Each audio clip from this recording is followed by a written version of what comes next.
मैं हूं मलखान और हम आज एक आरक्षण को लेकर चर्चा कर रहे हैं, क्योंकि लगातार जनता के बीच में ये कहा जाता है कि एसटी को आरक्षण मिला हुआ है।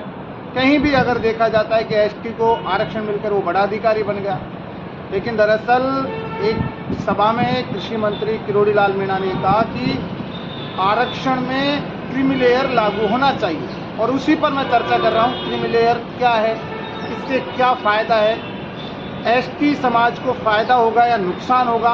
बहुत सारे पढ़े लिखे युवा या नौकरशाह की मैं बात करूँ, वो जो मजदूर वर्ग है, किसान हैं, उनको गुमराह करने का काम कर रहे हैं कि क्रीमी लेयर आ जाएगा तो आरक्षण खत्म हो जाएगा। इसी पर चर्चा कर रहे हैं। हमारे साथ में सीनियर पत्रकार है उमेंद्र दादी जी, आपसे जानना चाहता हूं, क्योंकि आपने देखा कि कल परसों सुप्रीम कोर्ट का भी फैसला है कि एससी और एसटी भी मांग कर रही कि उनके आरक्षण में बदलाव किया जाए।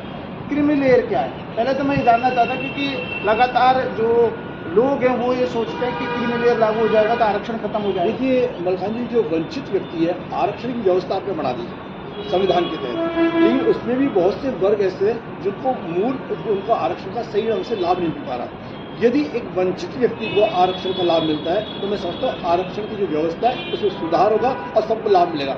जैसे कि मैं कह सकता हूँ SC ST का जो आरक्षण है, इसमें बहुत से वर्ग ऐसे हैं जो आज भी पहले वाली स्थिति में है, उनमें कोई सुधार नहीं हुआ, और जो एक वर्ग है उसमें बहुत ज़्यादा सुधार हो गया।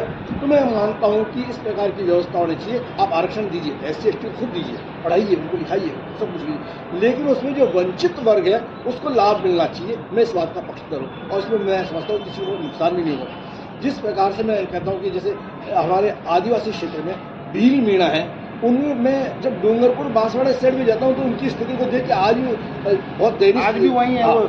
अब यहाँ बात कीजिए, वाल्मीकि समाज की बात कीजिए, वाल्मीकि समाज की आज भी वही स्थिति है। ऐसे बहुत से वर्ग हैं। तो मैं कह सकता हूँ जिस प्रकार से OBC वर्ग को आरक्षण देने में जिस प्रकार से सुधारात्मक कदम उठाए गए, तो SC ST के आरक्षण में सुधारात्मक कदम होना चाहिए। सर, क्रीमी लेयर से ये तो है नहीं है कि आरक्षण खत्म हो रहा है। नहीं होने वाला। ये तो मोदी जी ने कहा है कि अब तो बाबा साहब अम्बेडकर स्वयं भी आ जाए तो आरक्षण समाप्त नहीं हो सकता, लेकिन उसमें सुधार की आवश्यकता है। बदलाव तो बदलाव। और देखो समय के समय 1952-57 में जो आपने व्यवस्था की, आज इतने समय बाद आज की जनसंख्या को देखते तो सुधारों की आवश्यकता है। आप ये नहीं कि ये कोई है, ये तो नहीं श्रीमद् भागवत नहीं है या पुराण नहीं है कि एक दो जो लिखा गया वेद व्यास ने लिख दिया जो लिख दिया।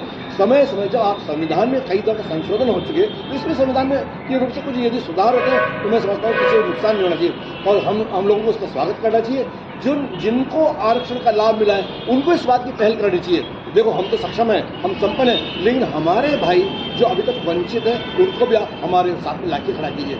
ये नहीं हो सकता कि मैं तो सक्षम हो जाऊं, संपन्न हो जाऊं, मेरा भाई आज भी उसी स्थिति में रहे, दुर्बल रहे, कमजोर रहे, ये तो हम उसके साथ में अन्याय करें। हम डॉक्टर अम्बेडकर साहब के सपनों को हम यदि साकार करना चाहते हैं तो क्रीमी लेयर को आरक्षण मिलना चाहिए।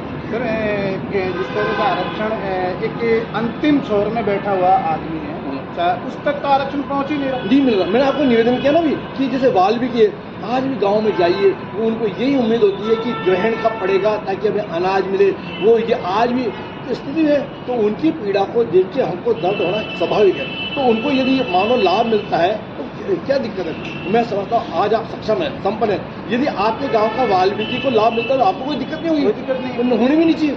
क्योंकि उसकी पीढ़ियों ने आपकी सेवा की है, तो उसकी जब आपकी सेवा की है तो आप उसको थोड़ा सक्षम बनाएंगे। लेकिन एक दौसा में एक सभा हुई थी मीणा हाईकोर्ट में, जब किरोड़ी लाल मीणा जो कृषि मंत्री हैं बीजेपी के, उन्होंने ये कहा था कि भाई आरक्षण में क्रीमी लेयर लागू होना चाहिए, तो मीणा समाज ने उसको उल्टा लिया कि आरक्षण। देखो ऐसा है, मैं मलखान जी बताऊँ कि कभी कभी हम अच्छे मन से बात कहते हैं, लेकिन राजनीतिक लोग उसका किस प्रकार से बात को लेके आते हैं, किस प्रकार से, ये उनके राजनीतिक लोगों की बात है। लेकिन मेरा ये कहना है किरोड़ी लाल जी ने क्या कहा, किन परिप्रेक्ष्य में कहा, उनकी किन लोगों ने खिलाफत की,